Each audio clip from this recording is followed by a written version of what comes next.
नागरिकता के अधिकार से वंचित करना, एक कानून बनाया। और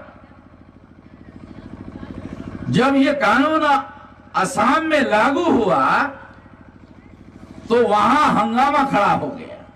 19,48,000 लोगों को नागरिकता के अधिकार से वंचित कर दिया गया। बहुत सारे SC ST OBC के लोगों का भी नंबर लग गया। नहीं तो RSS के लोग, बीजेपी के लोग, विश्व हिंदू परिषद के लोग, SC ST OBC के लोगों को कहते हैं ये सब हिंदू है। क्या कहते हैं? ये सब हिंदू है। और अगर हिंदू है तो भारत से खदेड़ने के लिए नंबर क्यों लगाया? क्यों लगाया खदेड़ने के लिए? मगर नंबर लगाया, 19,48,000 लोगों का नंबर लगाया। उसमें केवल 5 लाख मुसलमान थे, 14,48,000 SC ST OBC के थे। SC ST OBC के लोग थे। तो वहां हंगामा हुआ तो वहां के लोगों ने मुझे बुलाया। मैं आसाम गया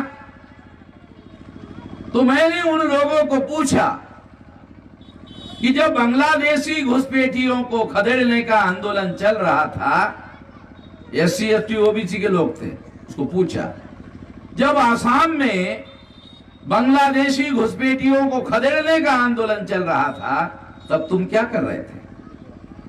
तो हमारे SC ST OBC के लोगों ने कहा हम आंदोलन में शामिल थे। बांग्लादेशी घुसपैठियों को खदेड़ने का जब आंदोलन चल रहा था तो हमारे SC ST OBC के लोग उस आंदोलन में शामिल थे, बांग्लादेशियों को भगाने के लिए। फिर दूसरा सवाल पूछा, अब क्या हुआ? तो हमारे SC ST OBC के लोगों ने मुझे कहा हमारा ही नंबर लगा दिया। हम लोगों ने उनके आंदोलनों को साथ सहयोग दिया तो हमको ही बांग्लादेशी घुसपैठिया बनाकर निकाल दिया। अभी होम मिनिस्ट्री को RTI में एक सवाल पूछा गया। एक सवाल पूछा गया। क्या सवाल पूछा? कि RTI में सवाल पूछा कि कितने लोगों के पास भारत के नागरिक होने के डॉक्यूमेंट है? तो सरकार ने जवाब दिया केवल 1,032 लोगों के पास डॉक्यूमेंट नहीं है, बाकी सभी लोगों के पास डॉक्यूमेंट है। इसका मतलब है 19,48,000 में केवल 1,032 लोगों के पास कागज नहीं मिले, बाकी सभी लोगों के पास कागज थे।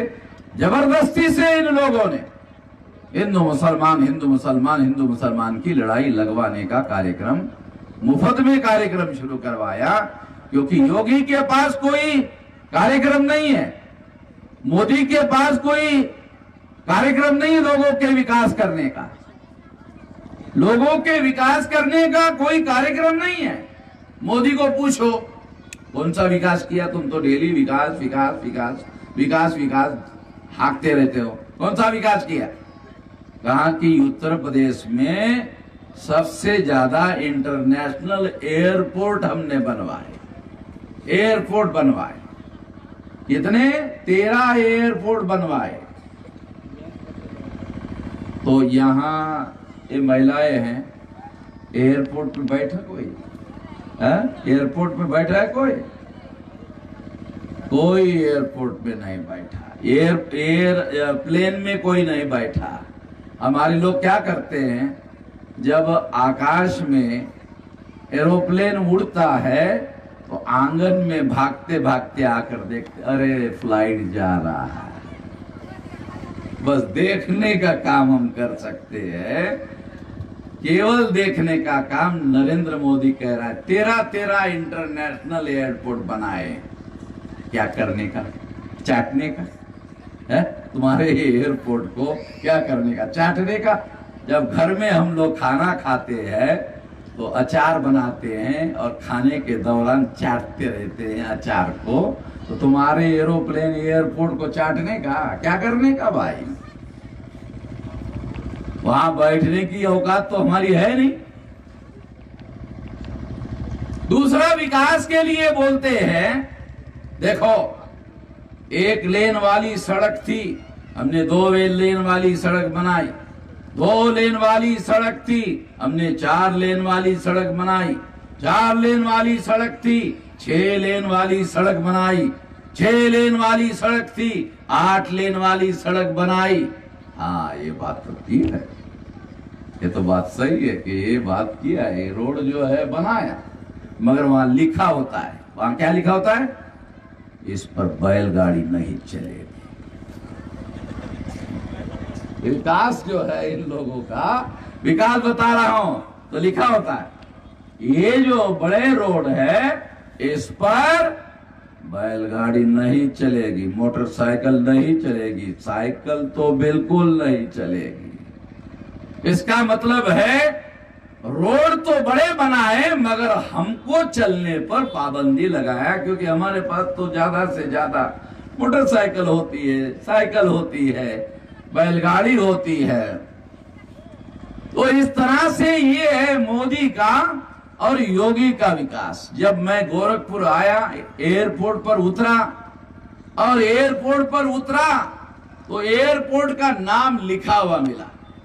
एयरपोर्ट का नाम लिखा था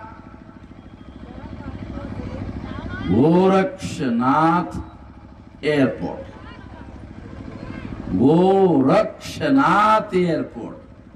हमने कहा अरे गोरखनाथ का गोरक्षनाथ कैसे हो गया भाई? है? तो गोरखनाथ था, गोरक्षनाथ कैसे हो गया? गोरक्ष का मतलब होता है गाय की रक्षा करने वाला। गोरखनाथ गाय की रक्षा